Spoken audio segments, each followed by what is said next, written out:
Hey everybody, this is Emmy Thomas. I'm here with Robert Redact.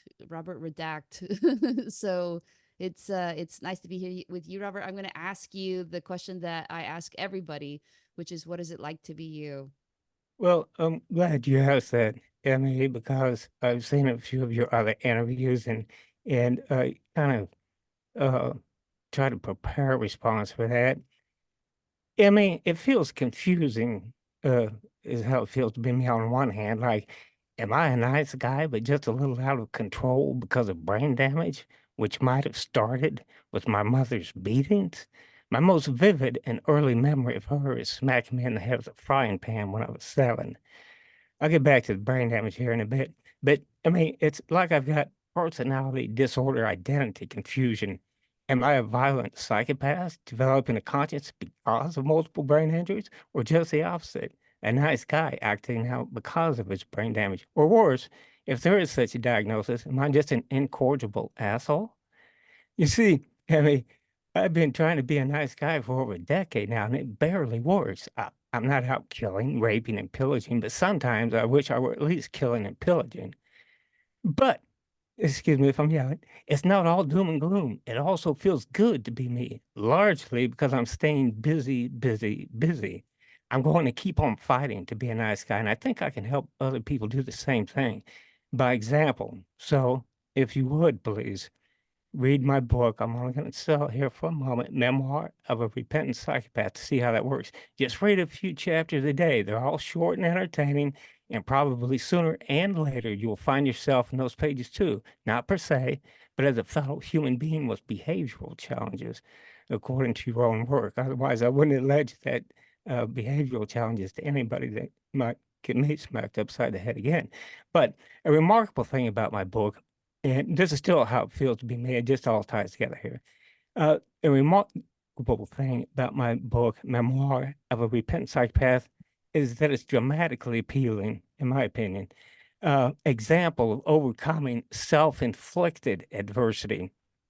You, I've seen it in the stuff you wrote. I've seen it with other people, psychopaths, and maybe it's just my opinion, but a few others, psychopaths inflict unneeded challenges on themselves every day. I want to include myself in that group, although we may determine that I don't clinically qualify, but we can overcome our destructive impulses. I suppose it goes for empaths too. If someone with my intellectual limitations, I'm not Forrest Gump, but just in that average range. But if someone with my intellectual limitations and self-inflicted health problems can write this great story, in my opinion, again, about knocking himself down and getting back up again, Memoir of a Repentant Psychopath, my life novelized, then a lot of other psychopaths, both those certifiable and subclinical, can overcome their self-sabotage and achieve great things. I should add, quickly, and I'll lay off the book thing. But the fun part about my book, Memoir of a Repentant Psychopath, You don't is need to that it lay off the teach book. I'm interested in the book. I haven't read it yet. okay, Yeah, well, talk thank about it you. all you want. Thank you. Uh, but what's fun about it is if it teaches at all, it does so primarily by spectacular anti-example. It's a wonder that I'm still alive, and that part hasn't been novelized or fiction. It really is. It's a wonder. And it's also a wonder that I came back from madness rather than going mad, as I wrote the book in a year, then rewrote it for 6 more years, suffered through 2 complete professional edits, and the editor suffered a lot too, I'll add. And all the while, I was inputting over 4 million words to my Grammarly program, which I discovered after trashing the first manuscript and starting over. But, of course, like I said, my life after the book is a continuing effort. One doesn't just wake up with the benevolence of Christ, Buddha, or Allah one morning. It takes a continuing application of ourselves to experience, and you're going to love this. It takes a continuing application of ourselves to experience the quote, meaningful connection and sense of purpose that you and me spoke of in a May 2022 Newsweek article. I'm delivering this out of context, just a small part of that, but it was powerful enough for me to create a flashcard of it on my desk. And the small part of your piece that I'm quoting is the truth is that most, if not all, psychopaths want what every human wants: a life filled with meaningful connection and a sense of purpose. I love that, Emmy, and I love the fact that you said it. So Mm-hmm. anyway, it feels great to be me right now, even if I am uncertain of my diagnostic status, which is to say, I'm trying like hell to treat everybody with dignity and respect, but sometimes I still give leeway to the lunatic within. The scary part is, though, this lunatic within that I refer to is my firmest sense of self. That's something I wanted to ask you about later because I reread it in your book last night and I'm trying to figure out this whole sense of self. And I said, well, hey, my inner lunatic is my sense of self. I should be able to understand what Emmy's saying there. Uh, Mm-hmm. but it's not only difficult uh, to keep the lunatic locked up, but I think kind of heartless to keep the poor guy wrapped up in his straitjacket isolation cell all the time. I'm not sure that he or I can be or even need to be neutered and put down. Domestication is some great stuff, but not exactly 100% for everyone all the time. And that was my prepared response. So glad that you hung with me there. Yeah, I I loved it. didn't, well, thanks. And of course, it changes from one day to the next what it feels like to be me, but uh, confusion and effort, but excitement and longing and trying. The same mix of emotions that you might find in anybody, except I'm constantly battling myself to not go off on people or kill somebody on the road, not with a pistol, but with the car. The flick of the wrist is all it would take. Yeah. Uh, and okay, enough about that. If you want to talk some more what it feels like to be me, I'm interested in what it feels like for you to be you. Yeah. You know, it's interesting what you said too about like every, you have like harder times or, times when you feel like you're kind of doing better than other times about kind of whatever it is you're doing. I really like Marcus Aurelius, the Stoic philosopher who was also a Roman emperor. And I like him best out of the Stoic philosophers. I don't know if it's because maybe he also is an emperor and so he addresses like such things, like I'm nothing, even though he's obviously like a lot because he's the emperor, like the highest ranking person of like the highest, at that time, and especially in that area, the biggest kind of empire. Um but he talks too about like, okay, there are times when you struggle, you have these kind of values and you have these ways that you enjoy life and that you feel most engaged in life and that you feel most fulfilled in life. You know that these are the things that are good for you to do. Like exercise is one for me, like swimming. I love to swim. I went swimming last night and I still smell a little bit like chlorine, even though you shower or whatever, but your skin absorbs the chlorine Yes. of the pool. And I just feel so much better, and it's just like stuff like that happens to me kind of psychologically too with things where I just get like a little bit too, and often it's because of some challenge, like in so this is June. So almost like 6 months ago, like 5 months ago, like in January and February, I started experiencing kind of like, I was like, man, this is like, I get seasonal affective disorder a little bit, but I'm feeling like a little gloomier than usual. And it kind of lasted for like 6 to 8 weeks. And it was like this period of darkness, and I thought, maybe I don't know as much as I think I know about the world or life or fulfillment or satisfaction. And I thought, I hope that life isn't going to be always like this is crazy. And usually I feel like I can kind of use the tools that I have to kind of get out of it. But then I started getting hot flashes and I was like, I think this is perimenopause. So I started like Googling the symptoms of perimenopause. And I was like, oh, okay. And like a couple of the symptoms are like depression and anxiety. And I was like, maybe I was experiencing depression as it, but once I kind of like figured it out, I thought, okay, this is a medical problem. This is like just I have fewer hormones. And so then I started taking like this over the counter, like my doctor wouldn't give me hormone replacement therapy, although I am going to.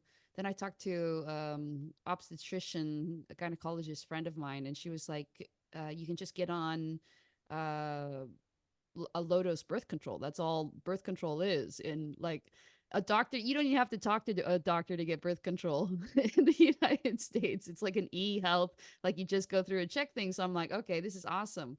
So I'm hoping that's going to help and stuff. But it's just interesting because like life changes once you feel like you figured out life. Something changes. You go through perimenopause or whatever else it is. It's like it's probably what like makes life exciting. I also think though, like it there is a part of me for sure that likes the excitement and likes to kind of do crazy things. There's also a part of me, and I've always thought that it was, I don't firmly believe in astrology. I just have like a toe dipped in astrology, but I feel like I am like very much like a Cancer that way, the astrological sign where you're kind of like a homebody and you just prefer to have kind of quiet moments. Like I often say to my girlfriend, like, like we'd be watching TV and see somebody like in like remote wherever, living in some cottage and be like I could live there and be super happy, some view of the ocean, remote place. And she likes cities or whatever. So like we'll never live in the remote place. But part of me wants it, part of me thinks, yeah, I'd be happy there. So it's interesting. I think I was talking to somebody yesterday kind of about this. Like, what does it mean to have like after kind of therapy, like where have I arrived in terms of what I prioritize the most in my life? Kind of if I was like Marcus Aurelius kind of writing about it or something. And I stumbled a little bit, talking at first I was like, I don't know, like meaning and purpose comes from self-expression, but then I thought, what it really is like I just like to see like the fulfillment of something. So like when I'm playing music, I just like to bring out the fulfillment of whatever the potential is in that music, and I'm just playing usually a small part of the music. So I'm just like whatever, if I'm playing like a percussion or a rhythm section like a bass part, then I'm just trying to make it the best bass part. I'm trying to bring out every nuance, like open up space where there needs to be space and like provide foundation where there needs to be foundation. And just to really kind of develop it into kind of this as like gestalt, as platonic form as it can be, to for it to really receive like its full kind of actualization. And that's how I feel about myself, is in my self-expression, is that I'm just trying to uh you know ex- feel the full kind of expression and potential met, and all kind of like, giving attention and do attention and do care to like all aspects of myself. And that is what feels best. It feels like, these, I don't follow these dog shows, but the Best in Show, like at the, is it Westminster Dog Show or something? And the Best in Show is whoever it happens to be. I think this time it was like a toy poodle, this most recent time, but it's whatever the dog is. It can be Shih Tzu or whatever. But these Best in Show dogs really do look awesome to me. I don't know anything about dogs or breeds, but I'm like, wow, this toy poodle is like oddly really like just glowing, with like kind of the perfect embodiment of what it means to be kind of a toy poodle and to be kind of a dog, in general. And I think of that with people. I think like, I'm a toy poodle, or maybe I'm I don't know, dachshund. I don't even know that many dog breeds, so I can't can't keep going down that thought process too far. But like if we can all just like find that full expression of self and try to be, like this toy poodle who's the best in show, I just think that that's probably what we're all kind of going for, and what Marcus Aurelius also is going for. So that's what I've been thinking about. That's what it's like to be me recently, is to feel like I've been, like in that January and February time, feeling like I'm like somehow wounded, like I'm not whole. I'm not like the toy poodle, and I think we don't always feel that way, but that's the goal, right? Is to try to figure out, okay, Or even sometimes when not just a health issue, but you make a mistake, you say something wrong, and then you feel wounded. You feel like there's this lack of wholeness to you, like you're not the best in show. And then to try to figure out some way to kind of resolve it to where you get to that point again.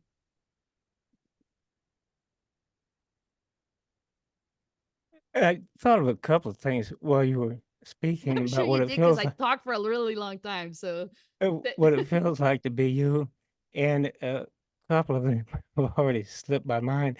But when you said something about which dog you would identify with, I quickly went off on a slightly different tangent, and I had written in one of my emails to you that different adjectives that I this is connected to a type of animal that you might identify with. But I'd written in one of the emails that one of the adjectives that you've probably heard in relation to your book, Confessions of a Sociopath, a life spent hiding in plain sight, is sleek. uh-huh. And I had to think about this. I had to think about like 4 or 5 different words I used. I thought, well, what if Emmy calls me on this? And, I don't I stutter and I can't get through it, so I wrote a little thing, uh, explaining why I complimented your work in that way, and I'm trying to find it here in my notes and, at a little bit of a loss with my new laptop. I could do all this stuff on one screen if I was a little more confident. I'm gonna get to that if it becomes relevant, but what I do remember in relation to sleek was, uh that when you made your comment in Confessions of a Sociopath about the church's ambiguous treatment of refraining from sexual relations until marriage, I guess, um, and then you made the comment in one sentence, "Don't mind if I do," and and I hinged upon that when I was trying to justify my use of the word sleek, and because when I think of sleek, sometimes, I picture a panther. You know, they've got that sleek black fur, and they're dangerous, and when you said, "Don't mind if I do," the panther had sprung. It okay, that's kind of corny, but Uh, if I were going to associate with you with an animal based off what I read in your book, panther does kind of come to mind. Uh, you're very winning and charming, and I love that. But at the same time, I'm a little bit scared because I don't want to cross you. Uh-huh. And also loves to sleep, just like a panther. That's me. Spends most of my time sleeping. All right. I wish I could spend more time sleeping, but Yeah. uh, the JOB just kicks my bum most of the time. A bit aged, but still working away. I'm gonna glance down here at my notes. You might be interested to hear how I justified my praise of your book. It's not the same opinions that anybody would hold, but uh, I'm gonna have to take the long route here. Just a moment. You might like this. No worries. There's a flag behind you. Does it have meaning? I don't mean to draw attention to Well, it if you don't I want thought it to. was a good thing to stick up in the background. It's Mhm. a United Nations flag, Yeah, and okay. there's some funny, not funny, but well, it actually comes from Kurt Vonnegut's satire, Mm. uh, um, where he said he created this false religion called Buchananism, and and one of their basic tenets is that everything's a lie, which sounds pretty depressing. Like, well, everything's a lie. What does that leave us? But then he goes on to say another of their basic tenets is, and I'm not religious in this sense or most any sense, is live by the harmless untruths that make you brave and kind and healthy and happy. And Mm. only brave and kind would fit on my hat. Mhm. So get, but the United Nations flag, that's kind of like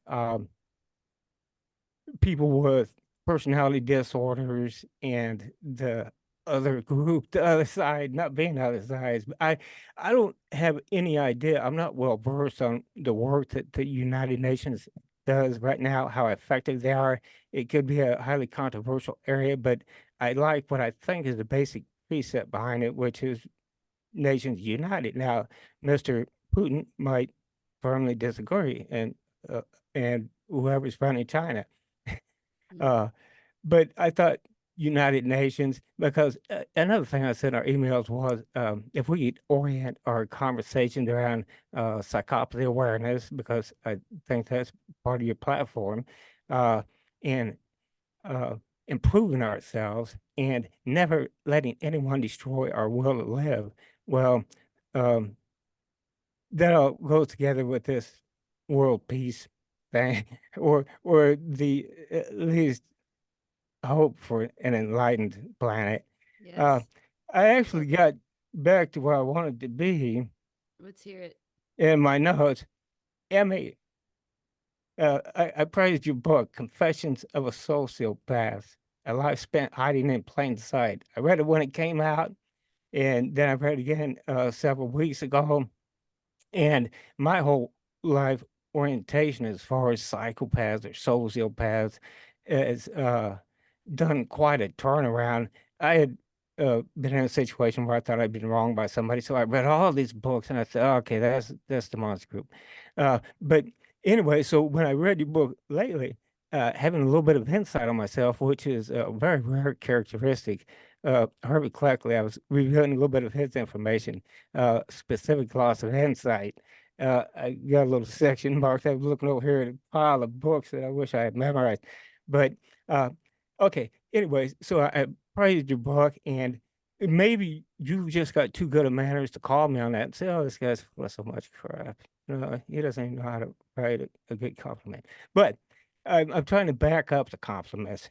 Your use of noblesse oblige, if I'm maybe saying that right, to Mhm. achieve a favorable power dynamic, as you put it, by showing just the slightest disapproval couched in an easy, generous tolerance is an elegant manner of condescending to those who are less intellectually gifted than yourself.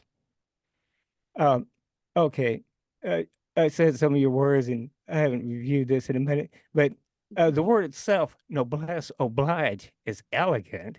So I'm talking justifying why I called your work elegant. I thought the use of the word noblesse oblige was elegant. I'm enough of a savage that I had to look it up. I could take it in context, but I'm like, okay, it looks kind of French. But and then I looked it up, and taking it in context, I kind of knew what it meant. But the use of the word itself is elegant and multi-layered at the same time. Uh, and I don't mean to sound mean here, but it's like you're patting idiots on the head while laughing at them instead of with them.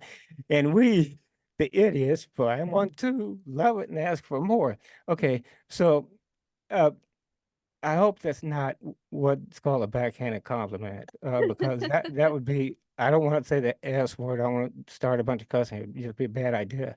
But just one other example of what I found elegant. Your entire book is beautifully written and easy to read. But one other example would be your depiction of your father using his bare hands to batter and claw his way through the bathroom door after you had rolled up the window on him. Throughout your retelling of an event that rivaled Jack Nicholson's axe into a bathroom door and Stephen King's classics, The Shining, you registered some physiological response. You admit to it, the accelerated heart and whatnot, but you remain detached from it for the most part. And although your book describes the event in an emotionally arousing manner for your readers, you took me there, whether I'm supposed to be able to feel emotions or not. And you, as the narrator, remain beautifully aloof of the fear and vitriol that such an attack would elicit from most people. Uh, so I thought that was elegant. And I told you a little bit about why I referred to your book as sleek. And it's because I think of a panther ready to strike. And with just a little imagination, before you do give some hot leads and details in the book, I get a similar feeling that of a panther ready to strike when you remark on the church's ambiguous sexual prohibitions, when you conclude that the church appears to be asking its members to interpret the complexity of sexual experience on their own terms. Don't mind if I do. the And I still Panthers. do that. All right. You know, don't I want to go ahead and tell you why I thought your book was just a couple of tiny examples because I couldn't do it justice really. Just a couple of tiny examples why it's Confessions of a Sociopath, a life spent hiding in plain sight is multi-layered and powerful. But it presents the inner conflict of a sociopath or Cleckley psychopath, if you will, somebody who's well aware of what the large group considers right and wrong, but refuses to conform, even takes delight in subverting the larger group's expectations. Uh, Multi-layered comes into play when you, a professed sociopath, subtly and sometimes explicitly advocate against the stupid, uninhibited, or dangerous sociopaths. I might fall into that category, or even other sociopaths should be leery of. So that's multi layered. Um, there's different levels, you know. Everybody who's got this set of personality traits isn't going to be a crazy lunatic like I was some of the time. You show yourself to be a rebel, perhaps neurodevelopmentally different from the so-called normal conscious person, but not so far outside of society's strictures that you need confined to an isolation cell.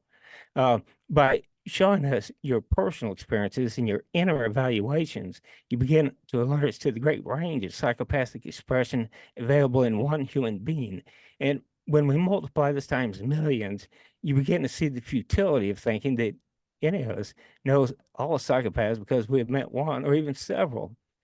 So it says multi-layered there, multi-layered, excuse me. I get excited. Multi-layered, hey, that was a Freudian slip.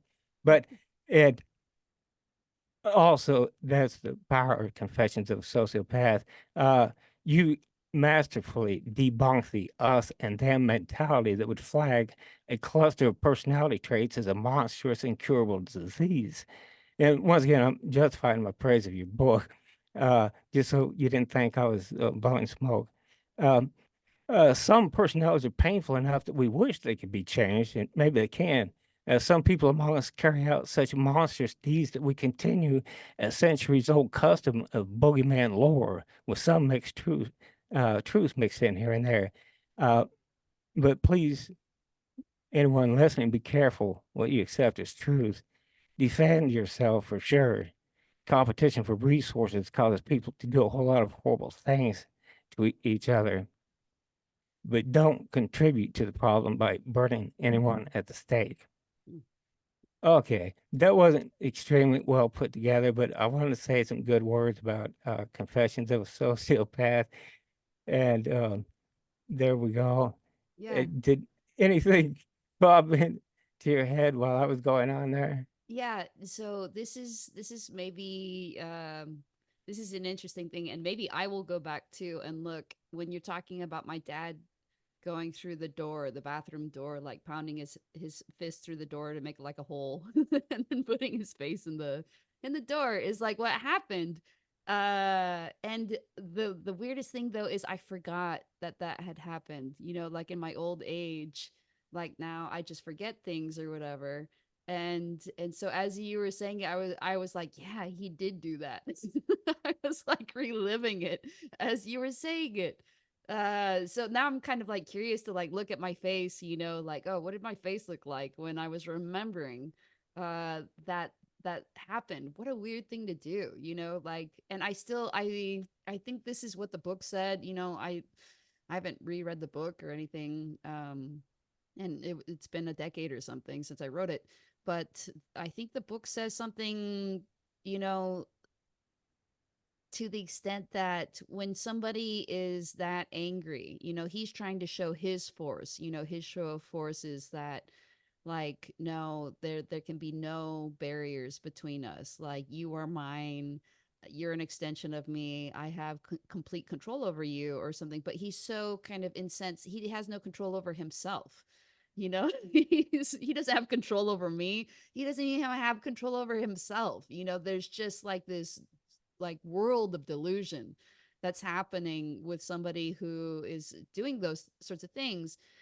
and you can see it like not just in, my dad in this instance, but in, number one, in my dad in so many instances, but you can see it whenever anybody usually resorts to violence. Like there's something kind of like, you see these Liam Neeson movies, or I think the James Bond movies, or some of these other ones where it's just like cold and calculated, kind of like, dispatching of kind of the bad guys. And I think that's an interesting. I used to read Robert Ludlum books, like the Bourne books, Bourne Identity, and whatever, when I was growing up, and that was a word that Robert Ludlum used a lot, like dispatching, like three strikes to the whatever, and he was dispatched or whatever. And I was like, that's an interesting way to refer to it, because it's such a different type of violence, like that like you're just dispatching something kind of like the same way that you're like flushing a toilet,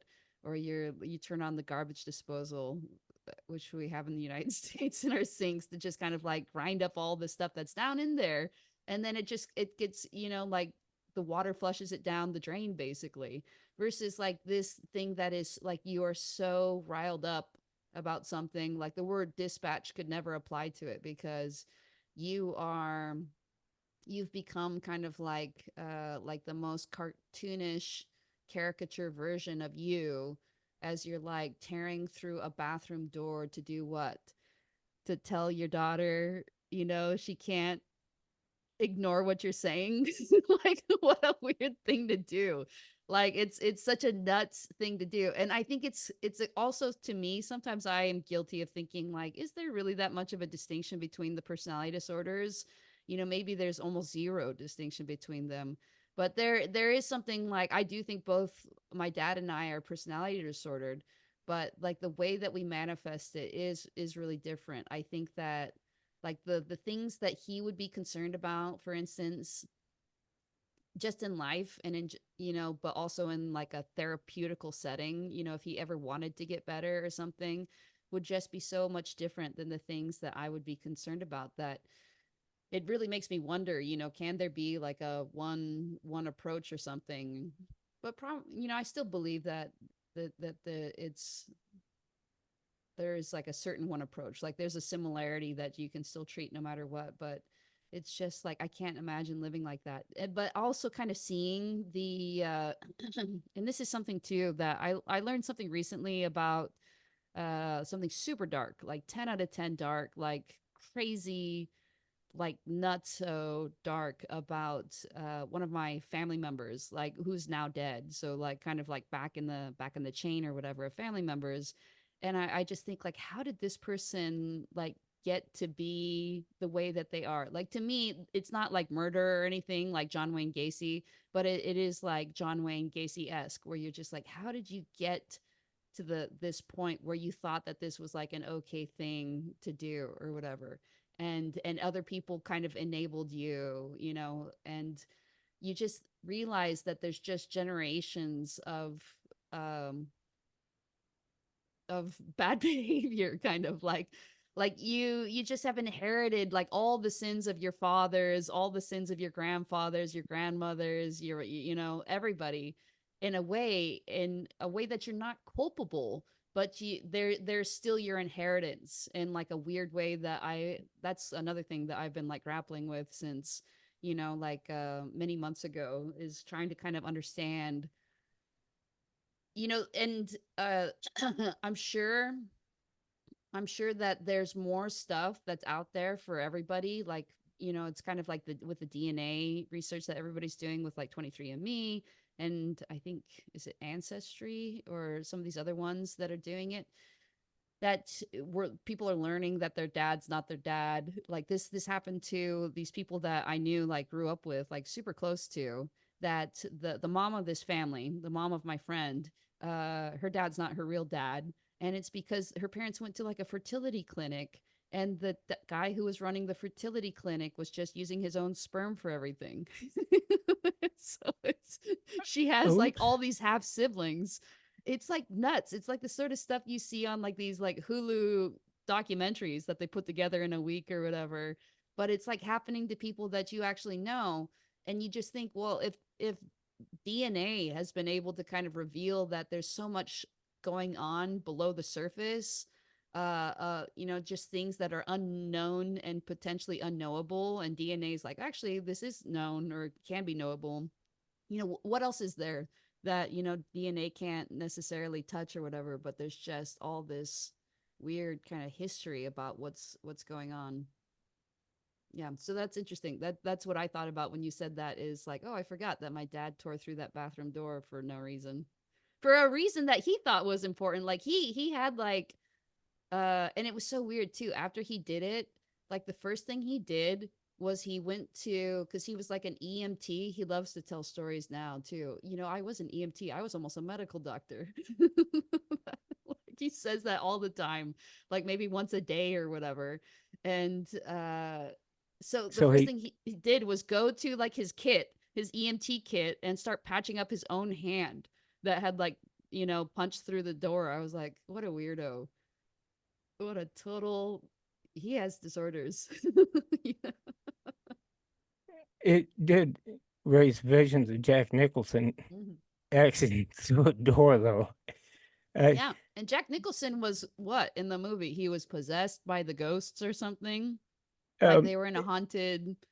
it's been a while, but he was certainly on the rampage. Yeah, he was on the rampage because he was just like, out of his head. And it's weird that people think that shows of violence like that are intimidating because they really just look like, wow, this person is crazy. This person is out of their head. This person is like, foaming at the mouth, like straight jacket crazy. Not to be offensive to the people who are crazy that way. Especially if we meet them. Don't want to be offensive. Yeah. Uh, w- when I find myself in those situations that I said, uh, my impulse overcomes me, and a flick of the wrist on the road could cause somebody else's death and mine. Uh, One of the things that helps me rein that in is I immediately jump to the final scene, Mm. not when it's a flick of the wrist, but in a road rage situation, the flick of the wrist is a little bit trickier because even lately I've pulled some close maneuvers that I shouldn't have. If anybody else did, I would say they were rude and insane. And what's wrong with that person? Did they somebody really messed up their day. Uh, but when I do it, of course, it's some automatic thing, and afterwards, I'm like, "What the hell was I thinking? Man, that was wrong as hell." But Mm. other situations for road rage that could escalate but don't, um, I immediately jump to the conclusion, "Am I ready to end that person's life?" And my automatic answer is no. That would be insane. I'm not only feel horrible about it, but I would pretty much lose the rest of my life. Uh, and so it doesn't escalate. When I'm able to insert those little breaks like that, Mm. um, I don't make the next move that's going to exacerbate an already bad situation.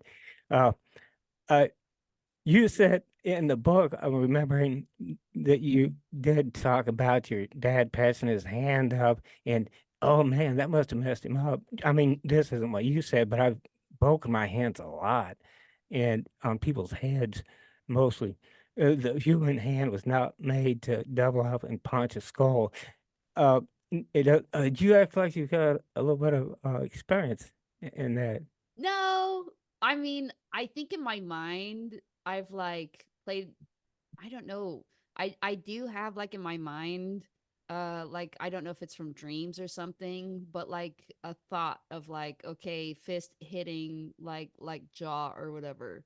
Like it's like a very vivid image, or image, not just a still image, but like a video image in my mind.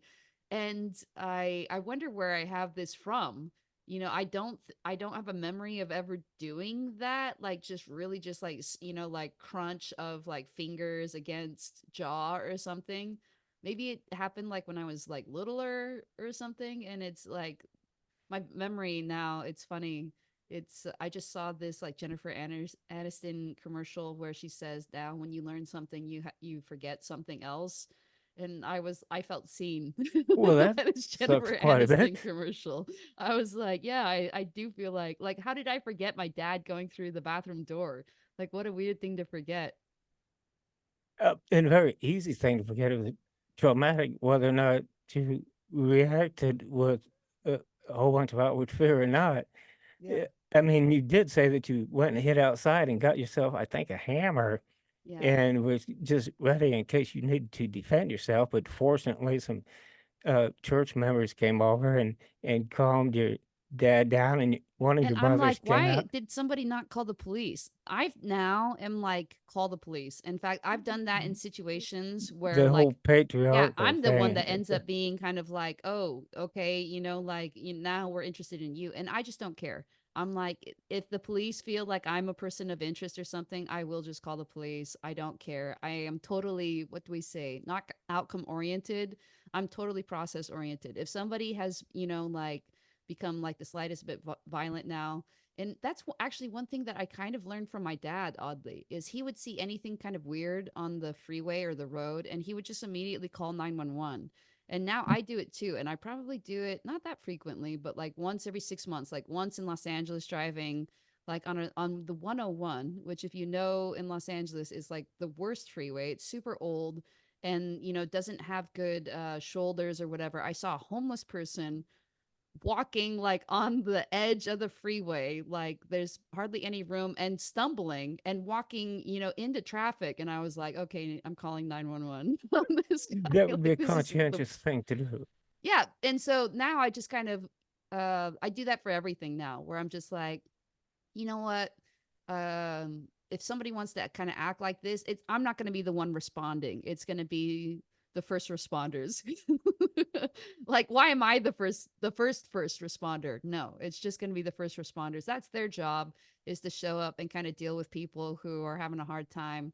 And so, and some people are like, oh, I wouldn't call because sometimes bad things happen. And I'm like, whatever. If they happen, it's like a let go and let God type situation for me, where it's like, then they can't, I that's an illusion of control too, I think. Like, oh, don't call the first responders because we don't want to involve them, because once they get involved, we aren't in control. We can't just like stop it or cool things down or whatever.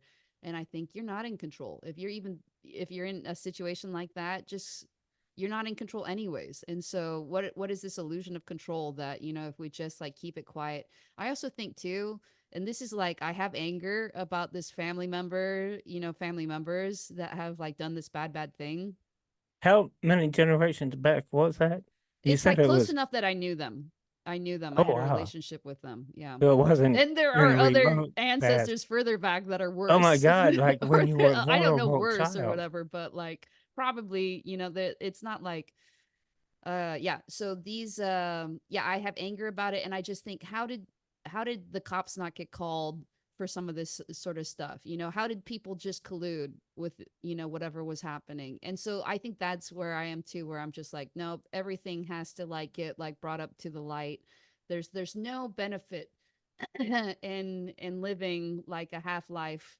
But that, of course, I feel that way now, and I felt the opposite about that, like just before I published the book. Like, uh, Yes, we do evolve. But speaking of evolving, do you still have to tame your psychopathic impulses? When the book came out, I would have said sociopathic, but uh, the common usage, you've come more to accept the word psychopathic. And if we get a chance, if we don't run out of time, maybe you can tell the folks a little bit about psychopathy org. Psychopathy is.org. It's mm, sometimes it's tough for me to get stuff out mm-hmm, because after you had spoke about that and a few other places, I looked on there, and you said you were on the board of advisors and uh, saw that and some other names that were recognizable. And and as far as evolving, society is evolving, and psychopathy is not or kind of reflects that. mm-hmm. But how is your psychopathy? Now I'm just curious. Evolving. Um, Just have you recently had any urges to chase? Okay, you already nod your head. I'll stop talking. Yeah. Uh, Let if me you write want to this talk down. about, Yeah. if So you I'm want to gonna write talk down about, urges, and then I'm gonna. So I'll get to your urges question in just a little bit. But yeah, let me put in a quick thing, little plug for psychopathy is. So please donate, everybody who's listening. Please donate to psychopathy is. And whatever, if you want something in exchange, like a signed book, or you want to chat me, or anything, like, I'm trying to actively raise money for them. I can put in a donation little link. It's a nonprofit. It's totally whatever, tax deductible. That they're the only people that care. They're trying to get, like, they have a list of providers who will actually provide assistance to people who are psychopaths. They have, they're trying to increase awareness. They don't really have good funding because, surprise surprise, nobody donates to, like, psychopaths. So if people are interested or something, and have the means to please donate. Patrick to Gagny, her book is Sociopath, I think, a memoir. is it uh pronounced Gagne or I don't Gagne? Gagne, I don't I, know. I mean, I don't know. I'm asking because I've seen the No, I name and don't I, know I want either. to know I how need to to say look it it up. right. I keep meaning, I'm like, I should just need to look up a video with Patrick and just I see how she saw pronounces some it. British accent lady pronouncing it on a video as Gagne, but uh, Oh, okay, I'm sorry, I Gagne, I interrupted. think, is the French, and I think it is French. And yeah. Uh yeah. But Okay. And then you you, asked about urges. Yeah, so please donate, whatever it is, just reach out and contact me about it. Oh, did you have something, Robert? no, handing you the mic. I'm so sorry. No worries. So about the urges, so here's one that and these ones are especially, they get memory hold quickly for whatever reason. But this one I remember because it was just a couple days ago. Is that somebody was telling me about, like, a family member of theirs who, like, when the family member, let's say, okay, so I'll give you the scenario that this happened on Christmas Day. The situation is that usually they exchange gifts, right? That's a, that's a pretty Right? common family tradition. So this person, we'll call her Jane Doe. So Jane is handing out the gifts to her family members, and then one of the family members is like, "Oh, joke's on you. We're not giving gifts this year." And it was like, "Oh, joke's Right. on you." What a great way to tell people, like, "Oh, you got gifts," instead of thank you for the gift or whatever. Joke's on you that we're not doing the gifts. So she kind of gets angry, and she's like, "That's fine that you guys don't give gifts, but or and you didn't tell me, that you're not giving me a gift, and it's not about getting gifts to me. It's more about, like, I had, the money to do it, and had the desire to, and love and affection for you all, and that's why I gave you gifts, but I don't appreciate it being like jokes on me, like, could you please whatever." So she's kind of like angry.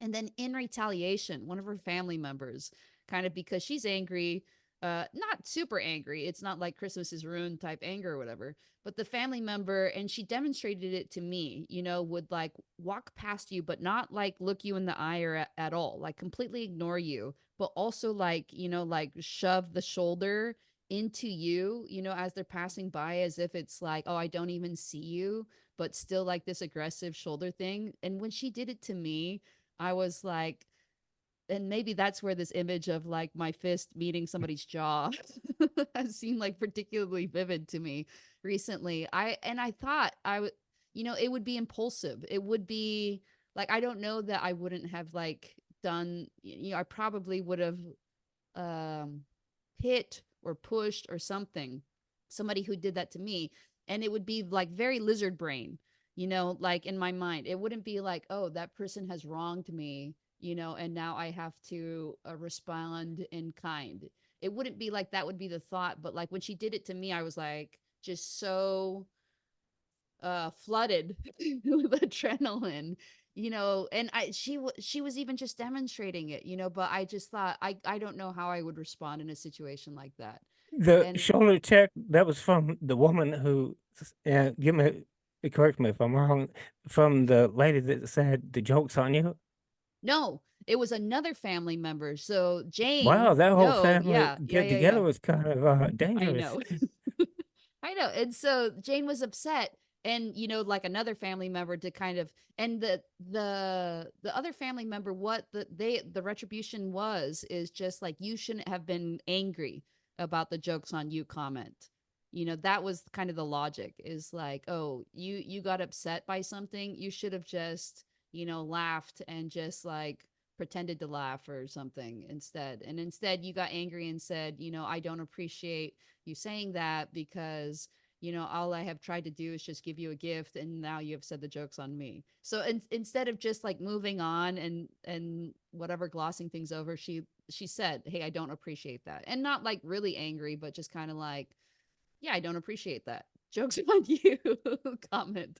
And then so the other family is like, oh, in retribution for you not just like pretending everything was fine, I'm gonna like, but she said that this family member does this, or frequently, that whenever there's like anything that is not what this, the person doing this thinks should happen, that's what happens, is that it's like almost this weird aggressive silent treatment where they're not going to engage with you or look you in the eye or whatever, but it's still that physical thing.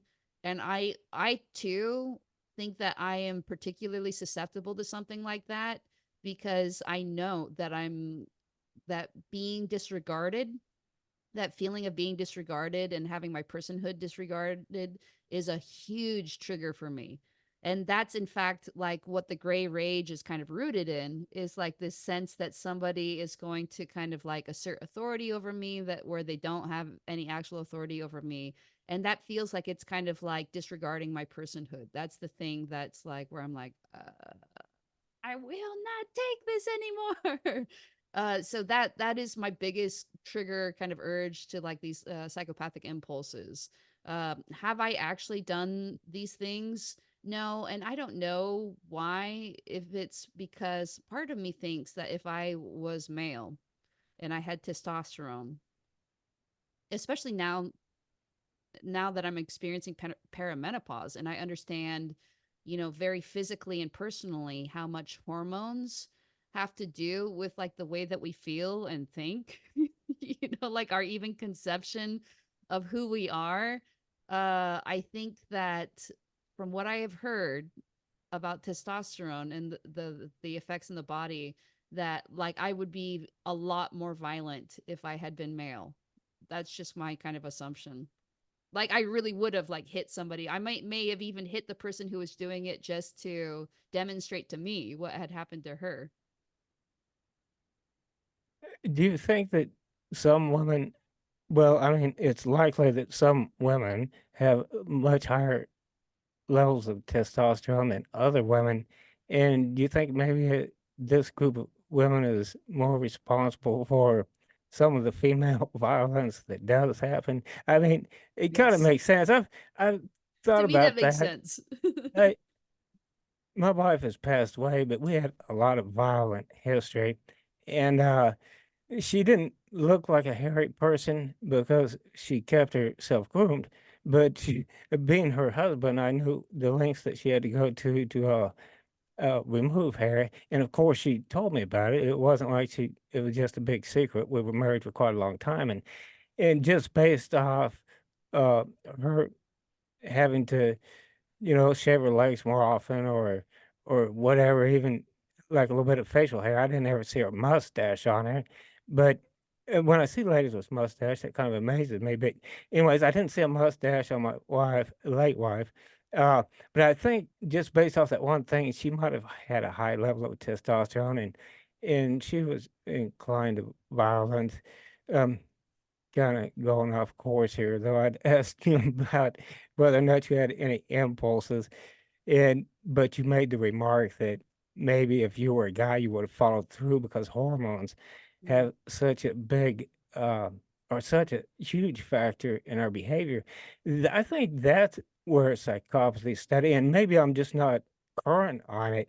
Maybe I haven't read enough recently, but the brain scans, it's a huge deal, and people have spent their lives on it and millions of dollars worth of resources, but uh, the endocrinologist, I guess they would be called, or endocrinology, whatever the science is called, needs to get more heavily involved because I can register my own reactions throughout the day and whether or not I am fatigued. And I know when my testosterone is supposed to be high, and I register my own what would be called more antisocial or negatively psychopathic traits. Uh, Based off of my own hormonal level, and it's not just testosterone. There's other hormones involved. Have you r come across anything recently that would put more stress on, uh, a person's uncontrollable, yeah, I guess it's not all uncontrollable, everything's tied together, but, on their endocrinology rather than their brain? There's been so much about the brain. I know. And actually, and I can send this to you. Somebody just sent this to me. Actually my friend Anne from the book just sent this to me. And And was my Virgil, is that yeah, Anne is my Virgil. Yeah, okay? and the friend who like taught me how to trust and stuff. So she sent me this article, the New Yorker. Let me pull it up really quickly. I'll give people the title of, just in case I forget to link it. It's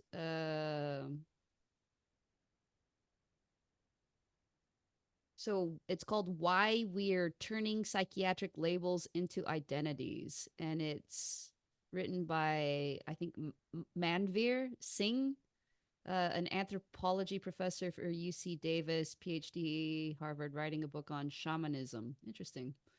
Uh, so in the New Yorker's tweet about this, they say a new approach to classifying mental illness has garnered an enormous amount of excitement, but just as the hype has grown, so has criticism.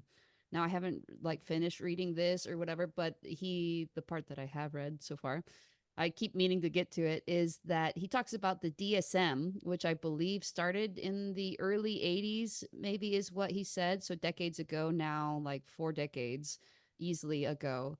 And they had, these, it was less focused on diagnosis, and then and by the time it got to the DSM-3, which I think we're on the DSM-5 now.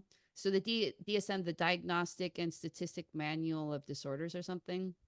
So it basically kind of just has like an encyclopedia, or more like a kind of a dictionary for mental health diagnoses, where you can look it up and then kind of get like an immediate short answer about what it is. So by the time they got to the DSM-3, he writes, there was more of an emphasis on like, this diagnosis is this diagnosis is that.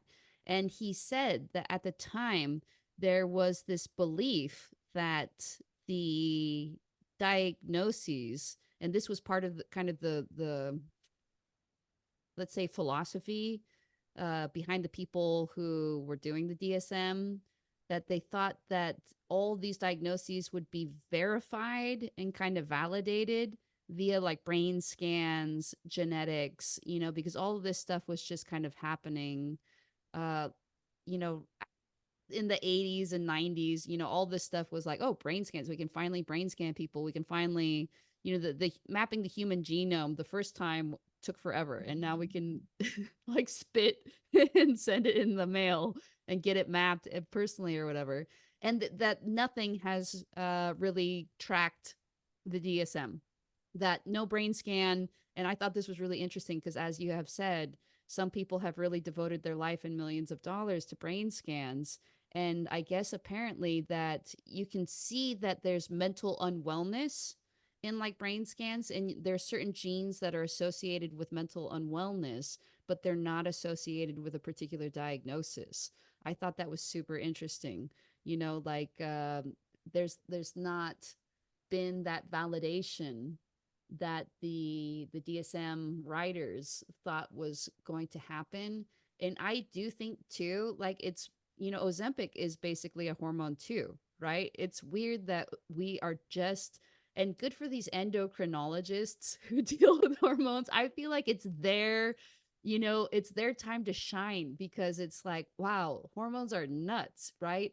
And maybe it's just because like I have a lot of friends, obviously my own age, from either high school or even law school or whatever, who are also and like my sisters-in-law and sisters and whatever, who are like kind of going through these hormonal changes. And I'm like, this is like nuts that every single woman, 100% of the women, 50% of the population goes through this. And where are the studies on this? It just really seems that people have highly underestimated the role that hormones play in human behavior and the human experience. And so I'm really excited for all these endocrinologists that study this. I'm like, yeah, I hope that you guys find out a bunch of stuff, because kind of reminds me of this, where like when I was growing up, and I've always had kind of digestive problems and have a hard time, like I have like both speaking of 23andMe, I have both genetic markers for celiac disease, but I don't have celiacs. But like my mother and brother, don't eat bread, can't, my brother's on a full gluten-free diet because he has other issues, and he's like irritated his esophagus so badly that now it's called a corrugated esophagus. Ow. Yeah. So he'll choke on stuff because it's hard for the food to go down because it's corrugated from irritating it from these foods or whatever.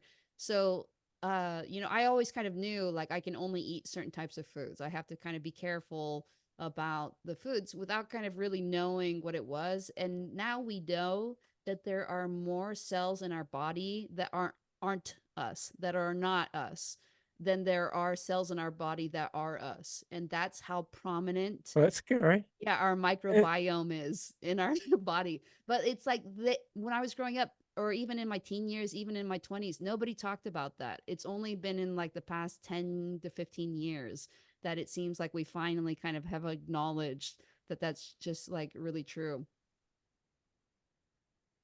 I don't know. The world's such a crazy place, right? But yeah, I think yeah. hormones are nuts. And I think that there's been hardly any research done even on female psychopaths, much less, like the hormone levels of different types of female psychopaths. Like I do know a female psychopath that, she believes that she has a higher level of testosterone, for whatever physical symptoms that she has, like very light period, other instances that generally is associated with higher levels of testosterone. And she has, like a criminal record to back it up. Like it does seem. Oh, I wanted to interject, but Yeah, I go didn't.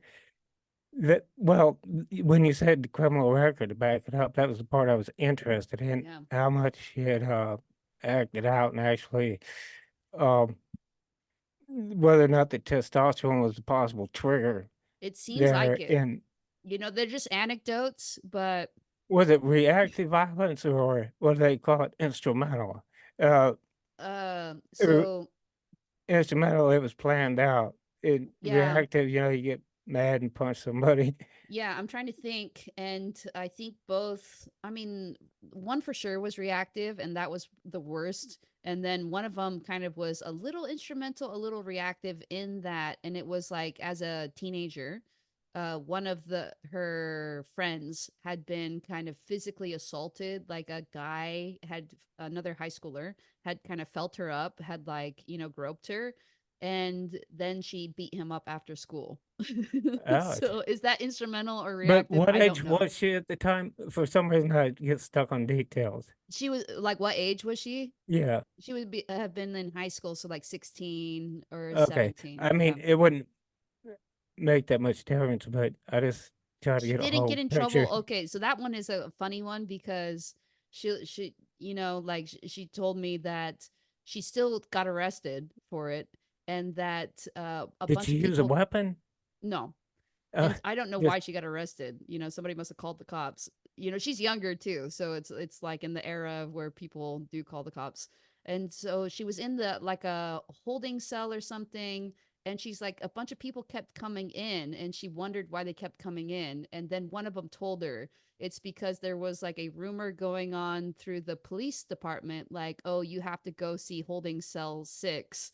see who's in there, see who did this, because she's just like this small child who's in there for, whatever charge that she's in there for. I think the charges got dropped on her because the boy ended up, admitting it, or there was something where she didn't, that those ones that didn't end up sticking, but then other ones did end up sticking. Mm, I hate it when that happens. Yeah, exactly. I, way back in the day, I did some criminal stuff, and it was most well, the stuff I got busted for was instrumental. Most of Mm, the reactive stuff I somehow or another skated on, but karma has a funny way of coming back on a person. Um, Actually, I plugged my own book when we got started here, and it's a novelization of my life. I put it that way. There's a lot of legal issues, mm, and I need to present it as fiction. Otherwise, maybe some prosecutor is going to say something I didn't get prosecuted for. The statute of limitations was told it didn't run. We can still prosecute you for this, and so on and so forth. By the way, when I say that I did some criminal stuff, let me qualify that. I don't want to sound self-righteous, but uh, I didn't commit anything that I think has no statute of limitations. No murder, uh, no sexual crimes, no treason, no terrorism. And did I already say no? Yeah, I said no sexual crimes. But there are some crimes that you can get prosecuted for 40 and 50 years later, regardless. yeah. And Yeah, but if the I East Area rapist. You know? about the Yeah, what? yeah, the Golden State Killer who just got caught. What is his name? Oh, I think I Yeah. might have an Yeah, inkling decades of what you're later, talking about. decades. There's Yeah, but been a few exactly. people that uh did all these horrible things and then got prosecuted decades and decades later. And well, that's good. I don't think they should get away with that stuff. I'm not making very much of a case for myself being a psychopath here. Regarding that, if it's kind of recommended against do a self rate yourself, like with Harris test. You didn't sound uh, real super enthused about Bob Harris' program in your book, but I don't want to criticize, condemn, or complain here, or uh, impugn that to anybody else. Uh, and I can see, but he spent his life on it, and he got the thing patented. The PCL-R psychopathy checklist, revised second edition, or whatever, and he wanted to, earn some money off his life's work. That's a great Yeah. Oh, I said it's a great deal, and you nodded your head no. But anyways, if I was him, I would certainly want to earn some money off of it. And Sure. now, one of the biggest arguments is it's based off criminal populations, and some of two or three of the 20 questions are based off of like going back. Uh, uh, Getting busted off your parole and criminal versatility, and but anyways, besides that test, I'm going off on a tangent. Getting back to something that's more relevant to both of us, uh, psychopathyis.org Mm, has some screening tests that you can take, and it's not advised against in this case. Uh, uh, Christopher Patrick and his colleagues mm, developed the triarchic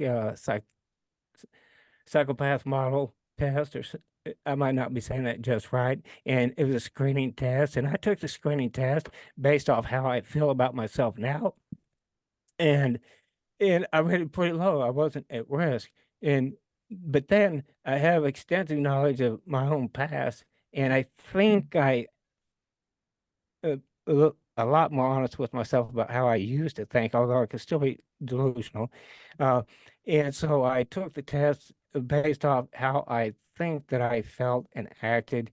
I know how I acted, but also I had to assume I know now how I thought then. I took it as a 30-year-old with my current day knowledge of, or assumed knowledge of myself. And I scored like super high, like, okay, this guy's a psychopath and he's not the good kind. Uh, mm, and same thing with Harris test. Uh, but so if such a ridiculous situation should arise in which I have to say I fit in. I'm part of this group of psychopaths, so I can sympathize and say, "Man, we're getting a bum deal," blah blah blah blah. And it turns out that I'm just an empath and that I'm barely subclinical. Uh, one of the people on the board of advisors for psychopathy.org, Ron Shelton, was a co-author of Almost a Psychopath, and and it's a real interesting book about people that almost reach the Harris Golden Standard or the Minnesota, whatever the heck, Mm-hmm. multiphasic, and there's like a whole bunch of other rating tests. But based off one of your chief rules, at least as you stated in your book, or not chief rules, I'm being kind of glib here. I should be more precise, but you said one of the things that you find most predominant amongst psychopaths and sociopaths is that they've had same-sex relations. Well, I flunk on that one. Mm-hmm. Uh, I'm going to flunk on bunch of uh, different criteria, but based off the way I used to be, I was at least antisocial enough to qualify as, probably a 30 on Harris and rated real high on the uh triarchic PMV free, I should say, screening test for psychopathy that psychopathy.org offers. And they also have screening tests for a bunch of other stuff. If anybody's interested, you're probably familiar with this stuff, but uh the antisocial personality disorder, there's a screening test, and then they've got the screening test for psychopathy. And then for juveniles, it's going to be something more like conduct disorder because they don't want to stigmatize the youngsters. They're sociopath or psychopath. They've got conduct disorder or oppositional defiant. Uh, but all these screening devices are available there. And I guess what I was going to say here, if it does come down to create a situation where I have to assert that I am or was a psychopath, uh, I not one based off your widely held generalization that most of them or us have had same-sex relations. Mm-hmm. Uh, okay, that was a non sequitur. Yeah. I don't So know where I that came mean from. that that I do still find to be um I don't know, kind of telling. And I think it's telling in the same way that we kind of have mentioned things about like women with high testosterone. Like there are certain things that are telling, but it's not like every woman who experiences high testosterone experiences it in the same way. And but if somebody had like excessive body hair, like chest hair, facial hair, a woman, then that's like a pretty good indicator. And that's what I mean. It's like if you don't have to have chest hair to have elevated testosterone as a woman, is my understanding, but that often does indicate, like if you do, then it indicates high testosterone as a woman. I guess that's the way I see like a fluidity of gender kind of expression and sexual expression, especially sexual orientation. I have met psychopaths who do not have as much that fluidity of sexual orientation expression, and I don't think of them as less psychopaths or something. I often think, the Kinsey scale already of sexual orientation is like some people are very gay and some people are very straight, and a lot of people are in between. And so let's say like psychopathy just kind of loosens up that like a loose tooth. It's if you're like already over here is something, and all these other things too, hormones, whatever, like the way that you were raised, etc. Like you could kind of like, adjust that. And we know that there are certain things that seem to adjust that like there are more gay people than there used to be. Maybe that was just a lack of self-reporting, or maybe it's, the additional acceptance in society of being gay is partly what's causing things. So there's just so many inputs to something that psychopathy is just one input of many for everything. Psychopathy is just one input for violence. It's just one input for sexual expression. It's just one input for gender expression. It's just, et cetera, et cetera. There's always going to be kind of like an exception to the rule. In the same way, like in when I was taking like high school biology, we did those Punnett squares, where you're like, oh, here's the recessive gene for blue eyes, and here's the dominant gene for brown eyes. But the truth is that sometimes people have, the dominant gene for brown eyes, but they have blue, and vice versa, because it's not as simple as that. there are multiple there are multiple things kind of going into gene expression. Just because you have a gene for something doesn't mean that it's activated.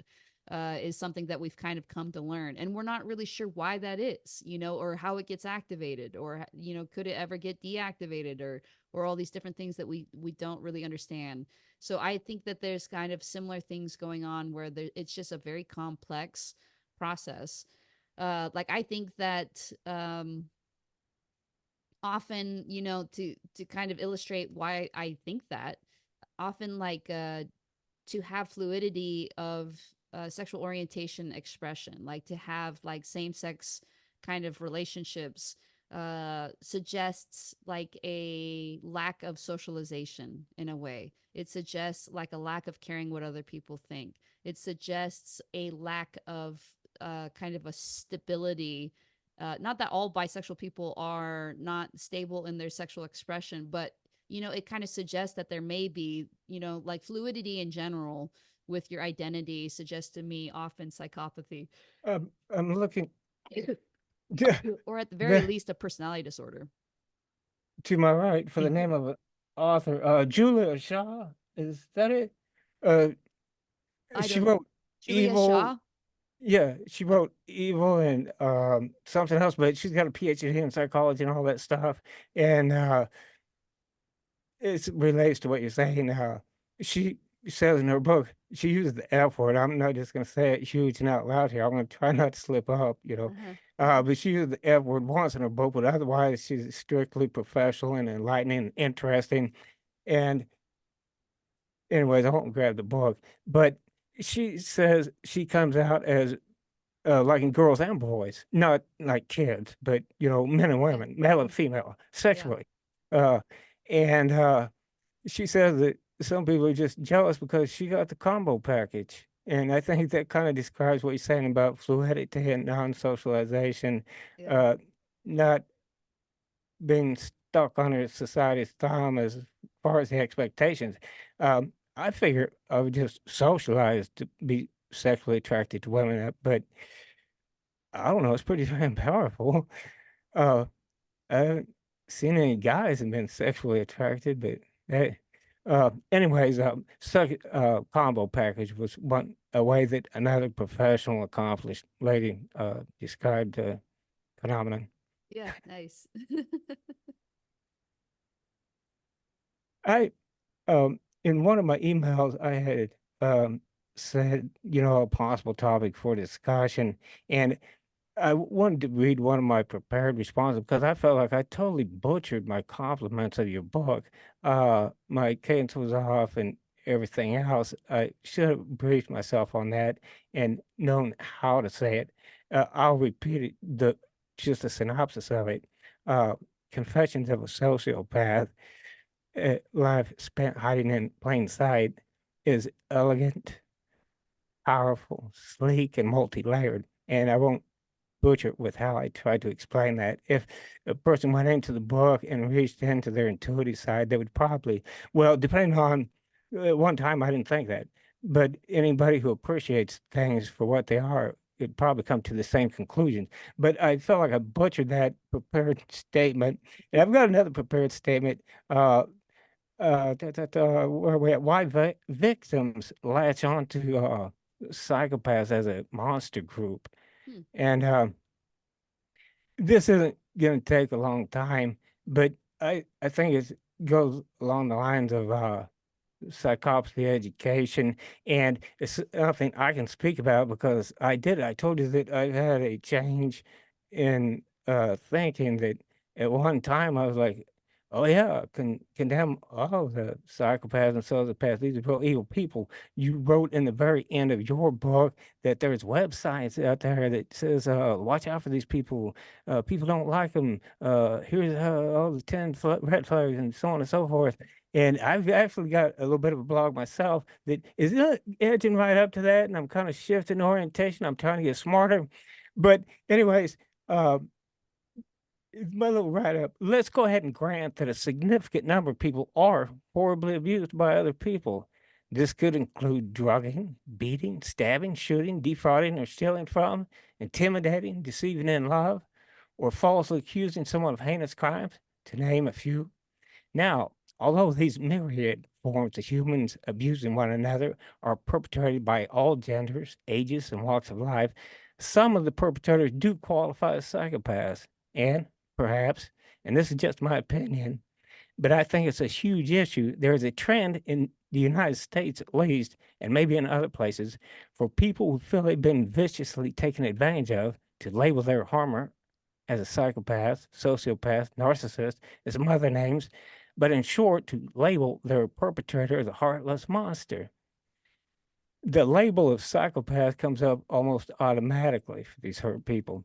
As a victim myself, and this is why I felt I could speak on this, I found at one time, and this has been like 12 years ago and changing since, but as a victim myself, I found it comforting to objectify my so-called assailant.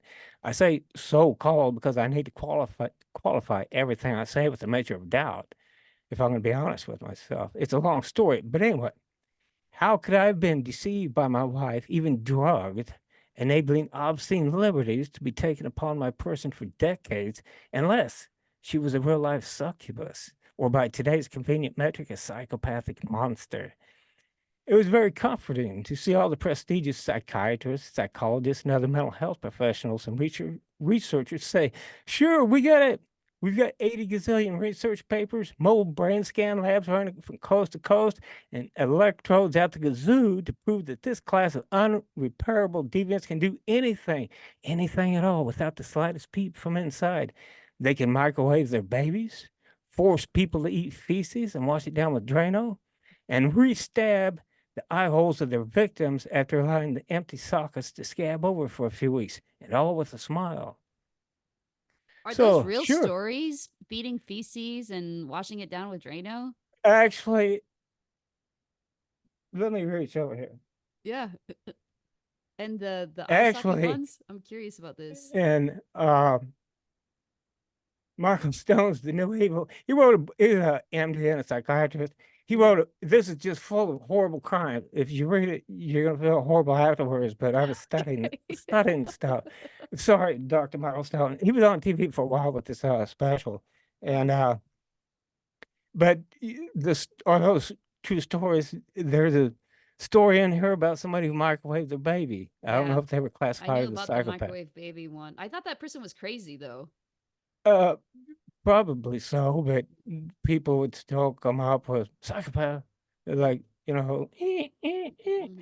Uh, now, forcing people to eat feces is in here, but not combined with washing it down with Drano. But there was a guy that held a place up and forced his victims to drink Drano. Yeah. And re-stabbing the eye holes of their victims after letting the empty sockets scab over for a few weeks. Uh, does is like the opening case in this book, Oh, and I only gave the small part of it, and it's just horrible. So yeah. I did come up with some reported stuff in the news. You said real true stories, but you did my little spiel after thought about those horrible things, and people just assume that these are what psychopaths are capable of. So sure, why shouldn't I jump on their bandwagon? Here was scientific proof that my claim against my now late wife wasn't so unbelievable after all. Yeah. Sometime later, if I get another slot with you, Emmy, and I would Hmm. dearly love that, we'll address my meth, Oxycontin, and Jack Daniels psychoses and how they played into my perceptions. Nice. So, yeah, there's more. This monster group of psychopaths, which is actually a natural and integral part of humanity, is objectified reduced to something less than human, to explain the unexplainable, to comfort us as we reconstruct our view of reality. The monster under the bed is a convenient excuse for butting our pants. The shame must be theirs, not ours. Let me qualify this though. Some of the monsters are real, very real, probably millions of them worldwide. But I don't buy into it being 1 to 4% of humanity, which was an estimate at one time, but it's now been repeated into alleged fact. Please, nobody knows how many psychopaths are violent, dangerous, or even disturbed. And you know what? I mean, the really crazy thing is about me studying and talking about all of this is that I'm not sure if I'm a psychopath myself. Psychopathy, in my opinion, doesn't indicate a bad attitude, whatever that is. A lot of room for discussion. But there are probably a lot of psychopaths that probably have a bad attitude. And whether I'm a certifiable psychopath or not, I want to believe that it's never, here's my little preachy part. I want to believe that it's never too late to change one's attitude for the better. And I qualify that attitude thing. It's not this group or that group, and we don't know what's good and bad, but there is some stuff that's not so great. Careful review of my past indicates that an improved attitude will help me a lot. And so I can speak for myself there. But in conclusion, the scientific community giving into the penchant to sensationalize, yeah, I might be slinging that just a little bit loosely, but who can blame them? Everybody wants a piece of the recognition pie. But the scientific community playing into the penchant to sensationalize has made it easy to objectify those with psychopathic personality traits. I like what psychopathy the org is doing Mm. to demystify and rehumanify this spectrum of personality disorder. Okay. Uh, I want to say something good, and I was afraid I'd flub it if I didn't prepare it. So that's kind of Yeah, I love a it. little a little something something. If you do have me come back sometime, I'll prepare some stuff and make sure I get it right. I like the And the reading. You have like a very compelling writing style. So, what is again the name of your book? The Repentant Sociopath? my book, Uh-huh. Memoir of a Repentant Psychopath. Memoir of a Repentant Psychopath. And it's on Amazon. Yes. And Let me see if I can. is that a photo of your eye? Yeah, it actually is. My daughter could tell you how many hours it took to get that photograph to where I thought was right. But yes, Memoir of a Repentant Psychopath. Uh, Yeah, my thinking has come around quite a bit. I still think that some people are pretty damn mean, too damn mean, for their own good, and they might have this cluster of personality traits called psychopaths. But I cringe a little bit to read the anti-psychopath material that I used to really chow down on. Mm. Mm. That's really interesting to that you used to be kind of one of these people, who that type of material seems directed at. Like you used to be part of that audience and now you've like flipped sides to where you're like uh you're not satisfied for those simplistic, I call them like the Hollywood explanation, like, oh, why this person, like how do you give somebody a motive for the bad thing they did, the villain, why did this person do this bad thing? It's because they're a psychopath. That's all we need to know. Yeah, Psychopaths are like these unknowable people that just do bad things. That's how we've defined them. And I think, and I actually, somebody asked me recently because one of my favorite things to do is when I see somebody call somebody a sociopath, like, oh, look at these sociopaths or whatever, and whatever the thing is, it's like people protesting, like Free Gaza people, calling up people sociopaths. I don't care who it is who says it or whatever. I just drop in and say sociopath or psychopath, whichever word they use, is a disorder, not a pejorative. And I have said it so many times that my phone will auto fill it. It'll be like, oh, are you meaning to say this? It's a that's cool. pejorative. Yeah, it's a disorder, not a pejorative. And then I was talking to somebody about that, and they were like, well, what should we call really bad people then? And I was like, how about just like really bad people? Like, do you need a word for this? Like, they're like, I was like, maybe like the British people call them bloody wankers, but is that a swear word? Like maybe we can just decide that like we can all just call them bloody Only in wankers. Britain. Yeah. Or heartless. You came up with a couple earlier, like a heartless, soulless, like I think it's fine to call people soulless. That's not a disorder. Heartless, that's not a disorder. These are just descriptive qualities. I Yeah. said to the person like a red flag people, sometimes I like to say that normally I don't like to call people kind of like names anyways. I just like to describe their behavior. But one of my favorite is toilet toilet behavior. That's toilet behavior. Like totally Okay. toilet of you to do that. That's like when I really think that you've messed up is toilet behavior. Bum bum is like you did something that was kind of bad. Like, oh, that was bum bum of me to say that. I'm sorry. I I was really feel surprised. I was like, you don't have any other word except sociopath to call somebody that is like heartless or acting in, an antisocial way. yeah, yeah. They must not read the same material that we read. Now, Yeah. I've heard you say of a few places that you don't read a lot anymore, that you catch a lot of your information, entertainment, visually, like whether it be television or on a computer screen or Hmm. phone.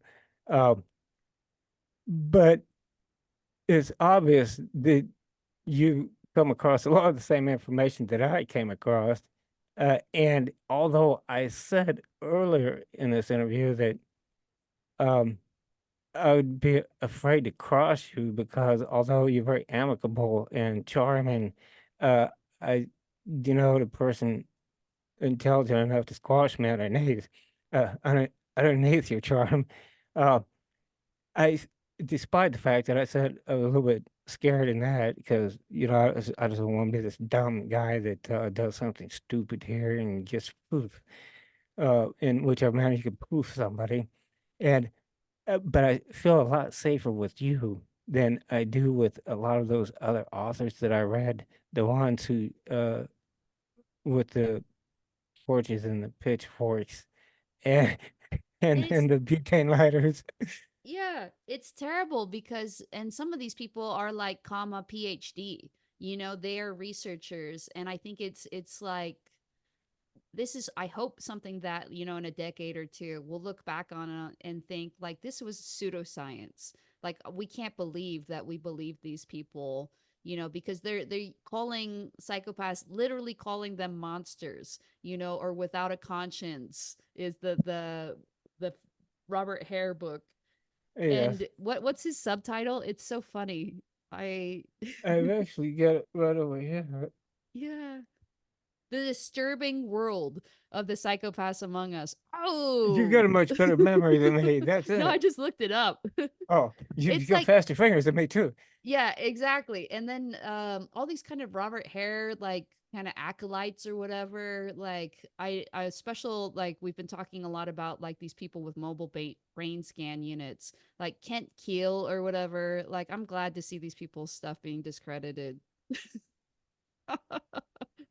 I Uh, mean, like, let it. I guess if it has merits, then let those merits shine, and if yeah. it doesn't have merits, then let's go ahead and discredit it. That's how science should be, anyways. It shouldn't be like the cult of personality, like it for some reason seems to be in psychopathy research, where people are like, I mean, Robert Hare sues people for libel for disagreeing with him or saying that maybe there's a flaw in his PCL-R, checklist, psychopathy checklist, revised diagnostic tool, because all he did was just base it on, criminal male, criminal, or not even just criminal, incarcerated male Yeah, incarcerated. Canadians. There could be a distinction there. Yeah, I always think, oh, like what if I just did a study, for like whatever, uh schizophrenia or something, and all I studied was like Baptist congregations, and then I determined like, wow,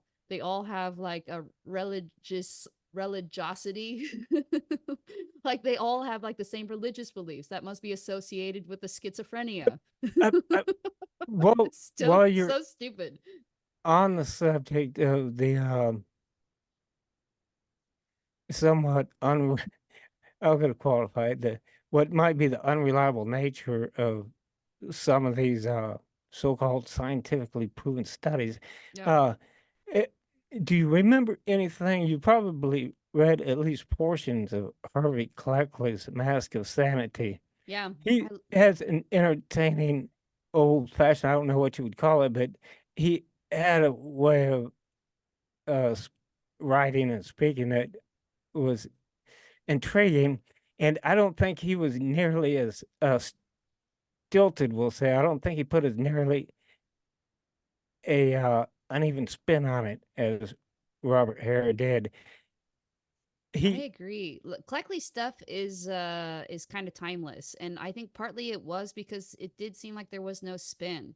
Like one of my favorite stories is Anna, who just is like she's a female psychopath and she loves Dostoevsky, and he's kind of like how can she like love and understand Dostoevsky and still kind of act the crazy ways that she does. You know, she like had kids but didn't care about them. He was like this is nuts. You know, I thought there was a motherly love that was shared by all mothers, you know. So Cleckley does have like some kind of old fashioned, let's say, expectations too. One of my other favorite ones is he talks about like this white kid who's like, you know, has like rich parents or whatever. And when I say kid, like he's like 18, 19, 20 maybe or something. And about how just like on a whim, he drives over to like a farm and then picks up these African American day laborers and takes them to a motel and then like you know has sex with all three of these day laborers, you know. And Cleckley kind of pointed out, and when he was finally caught by the motel guy, who was more kind of shocked, I think, about the interracial, like the motel owner was shocked by the interracial nature of it than he was even the homosexual nature of it. That's why he called the cops. It's the interracial part that Cleckley was like points out when the cops open the door, the white kid is performing oral sex on the day laborer, and that's what Cleckley finds to be like shocking to him. So I like that okay, Cleckley's kind everything of else would have been honest. fine, but that was out of bounds. Yeah, interesting. It's but he just kind of describes it. He's like, and this is what's nuts about this to me, you know. And he kind of doesn't like say, and therefore I know what's happening, you know, from this. And I think that's what's missing in Robert Hare's work is that he has like an assumption that he understands. And I just think that it reminds me a little bit. There's this so germ theory comes out, right? And we find out, okay, a lot of the things that are causing illness, and you know, germ theory, I should say, gets finally well accepted because it came out way earlier than this. You know, like whoever the guy was who, you know, the doctors in the hospitals who were delivering babies, the mortality rate for both mothers and baby was higher than for the midwives who were delivering the babies not in the hospital.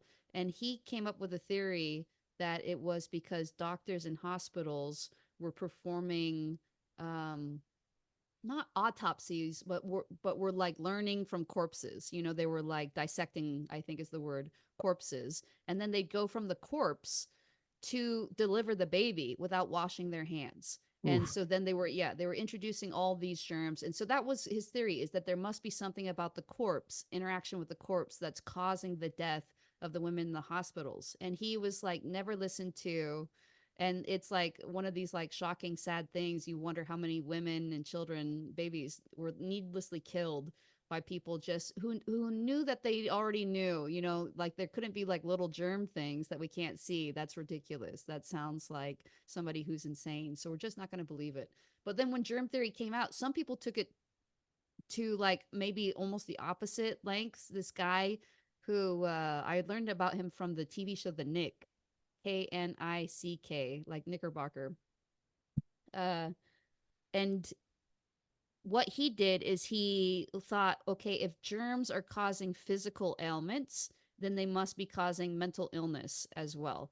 And so, what he would do for the mentally ill people that he would treat, and this was like during the 19 teens, but he kept doing this. He was like the Surgeon General or something, I think, for the state of Georgia. And he kept doing this in like a state run institution asylum until like the 1930s. He would take out all parts of the body that you could take out because he said infection was what was causing their mental illness. And so if you take out all parts of the body that you can take out that were susceptible to infection, then then that's how you treat mental illness. So he would take out their like sexual organs, like anything that they didn't need. So the Arms and legs. appendix, the gallbladder, there were some obvious ones that he'd go in and take out, but sex organs too, because he's like, you don't technically need those. He would Yeah. take out all of their teeth because he's like, teeth are just like a warehouse for infection or whatever, the hidey hole for infection. He could take out like all these unnecessary additional surgeries. And this is like before penicillin, a lot of this, so he's performing all these unnecessary surgeries on these people. And so he's like, yeah, germ theory. And once we take out their teeth, then their mental illness, we just have to find where the infection is in the body by taking out all these parts. And then eventually that will cure them. And he was doing it through in the 1930s, the state run thing. It's like such a crazy thing. But the guy, too, again, he did not invent the lobotomy, but he kept doing them until like the 1970s because he was like, but they work. He just insisted that they work. And I just think of Robert Hare, who hopefully he doesn't sue me for libel for this. In my own mind, I just think this is how we're going to look back on Robert Hare and look at these psychopathy researchers, the followers of Robert Hare, and just think, wow, it's crazy that you guys didn't even think about hormones. Or it's crazy that you guys didn't even think about gender differences or about, like these other kind of like, things that are layered on top of things. So I don't know. It's always interesting to live in the And moment and wonder what are the things that we believe now that are we're gonna look back on like with horror, in a decade or two. I mean, um, I've got to say a word of defense and actually in my own butt, but a good thing for Robert Hare, not my butt, but uh, backtrack this a little bit. I haven't read his material in a little while, and I I was haven't read it at all, I don't think. I think I tried to and I was okay. like, this is stupid. Well, uh, I was okay. Is it one word or two words? Confirmation bias. I took what he wrote and I went ahead and shaped it around what I wanted to believe. Mm, Yeah, I did say in my little write-up that the scientific community has made it easy for people to monsterify this group, yeah. but maybe the scientific community isn't as frequently to blame as the people who are reading their work and using it to satisfy their own need to monstrify somebody. Um, I would have to go back through Robert Harris stuff, and I would probably be entertained, but I'm sure I would see it differently than I did. And if I was careful to remain just a little bit aloof and and take a look at what he says, he might just be an excellent probably is an excellent psychologist and scientist and human being. And I felt a little bit bad already about lumping him into a group of people that I used to substantiate my fear of this group of people when I needed a whole bunch of uh, when I needed a class of people to say, well, yeah, this is all possible and it's horrible and the monsters and they're condemned. Uh, uh, I'm a little bit too quick to speak. Uh, and I don't want to say anything against anybody or what it needs to be said or not. Somebody else can say it. Uh, but Robert Hare is probably an excellent scientist and psychologist and businessman and human being. And yeah, I got my rights to defend him. If we do another, hey, I'll write that down. If we do another interview, I'll read up on his stuff a little bit, Hmm. and I'll be careful not to get sued, of course. But uh, I'll say, well, maybe I apologize too quickly because here's a little something something that maybe could have been done a little bit different way, and it showed a bias for Yeah. sensationalism. Yeah, and look Uh, up with some of the criticisms, like the articles that he sued to delay, or that were the subject of his libel suits. I I love information. I always say, don't take my word for it, everybody. Like, look up your own stuff. I do think that I published on the Sociopath World quite a bit of stuff about hair too. And some of it, I Okay, think, well, that's where I can go to find some information. yeah. I've had that book that you talked about, and Mhm. a couple of his other books are written in a more scholarly treatise way that's very difficult for a layman to understand and even more difficult to appreciate. Yeah. Uh, but There's I'll one article that kind of goes through the history of it, and I think it's helpful to kind of understand, okay, here's the history of how it was developed. Here's like, the history of what were some of the things that were relied upon in coming up with the PCL-R.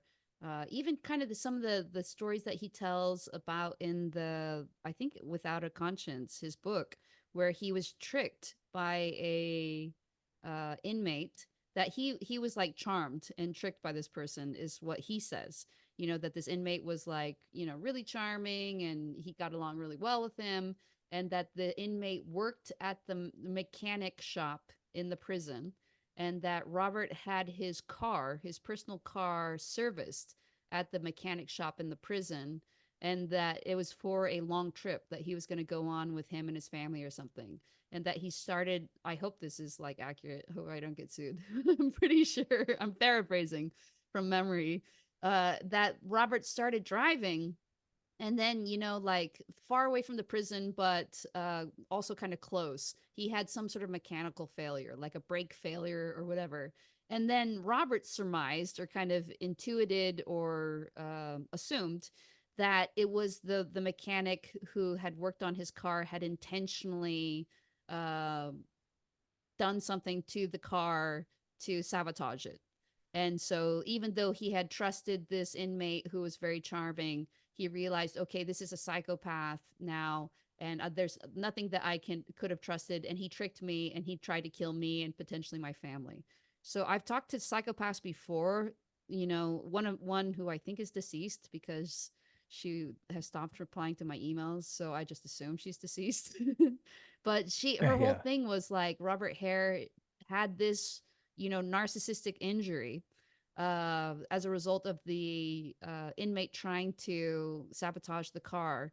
And then his whole life and career were based upon a retribution against this man, for tricking him. Like, he felt like he got tricked and he couldn't get over the being tricked. And that's how she explained Robert Hare, and his kind of devotion to the cause of making psychopaths seem like monsters. That's interesting. Yeah. So Robert Hare does tell that story. I think that's an easy verifiable one, and that's where people have found the motivation for why. Because I think people are like, well, why would somebody devote their life to to making psychopaths look like monsters? I bet too that he probably receives like Well, the five prison thousand population dollars in was royalties a unpleasant. month. Yeah, go ahead. Oh, well, I wouldn't turn that down. Heck no. Like I said earlier, if I devoted my life to that and I was a psychologist, I would want to get paid for it too. Yeah. Uh, Earlier, you had said something about a prior obligation on your time. Yeah, yeah, yeah. Is it a good time to wrap up? Well, no, only if you say so. I wanted to plug my book for a moment, Oh, and yeah, let go plug. Yeah, I think this is a okay, good time. well, And then we'll save the rest for later. But yes, let's hear your plug. okay, okay. Uh, oh, what have I got here? Something I was talking about the legal implications of my book. It's called Memoir of a Repentant Psychopath. And I state up front, this book is a work of fiction. These things didn't happen. These people don't exist. However, 988 does exist. I don't know if you're aware of it, but that's Suicide and Crisis Lifeline. Mm, That might not help my legal position, putting that however in there. But as far as the action is fiction, but the emotion is real. In an author note, at the beginning of the book, Memoir of a Repentant Psychopath, I tell the reader the book is fiction, but let me add here, mhm, although the action is fiction, the emotion is real. For I do know what it's like to rob people at gunpoint and to leave others bloodied on the side of the highway. I know how it feels to get busted and spend 3 years in a state prison. I've been there and done that in real time. I was that stupid. I also know what it's like to be addicted to crystal methamphetamine, Oxycontin, and Jack Daniels all at the same time for many years. And I know exactly how it feels to get aced by a superior psychopath for over 20 years. I hope you, excuse me, my larynx is shot. I hope you and others, Emmy, will ask, what in the hell does he mean when he says he was aced by a superior psychopath? In short, I know what it's like to be date raped, drugged by my own wife. Imagine, if you will, being drugged, mugged, and something else for 20 years without knowing it by the woman you trusted and slept beside. If it weren't for my psychopathic grandiosity and utter incapacity to see myself as others saw me, I may have figured it out before 20 years. Ironically, and I mean super ironically, crystal meth operated as a truth serum and lit a bulb over my head. But of course, drug psychosis followed, along with a whole bunch of other super horrible stuff. So I don't recommend any drug for any type of epiphany. So just a little plug on Memoir, A Repentant Psychopath. Uh, Try to make the distinction between what's real and what's not there, and what might have affected my perception of whether stuff I thought was real was real. Uh, okay, back to Super you. interesting. And Wow, very sex, drugs, and rock and roll. oh, there you go. It's life, All and right. I did right from experience. I don't want to mess up my legal position here, but it's pretty earthy and down uh, grotesque in places, but I think interesting. Love it. Well, thank you so much. I really appreciate you taking the time to chat me. Everybody check out the book. And they should be able to find it on via your name too, Robert Red Act, if they Well, if search it they on go Amazon. to their Amazon account and simply type in the search bar "Memoir of a Repentant Psychopath," Hmm. uh, the book will come up. Awesome. All right. Yes. And it's like in an e version too, right? The physical copy and an e version. Yes, and it's only $7.99 for the e-version, and you can read a substantial part of the book for free right there on the read sample and say, "Well, hey, it's worth $7.99. I'll buy the whole e-book and have a chance to read it a couple chapters at a time. Short chapters, super interesting." Yes. Love it. Okay, Okay. awesome. And then hopefully we'll get you back on. We can talk about Robert Hare and the other stuff that you prepared that we didn't get to this time. Yes. All Uh-huh. right, sounds That would be good. great. Thanks so much for chatting me. We'll talk to you later. Thank you, Emmy. It's been my pleasure.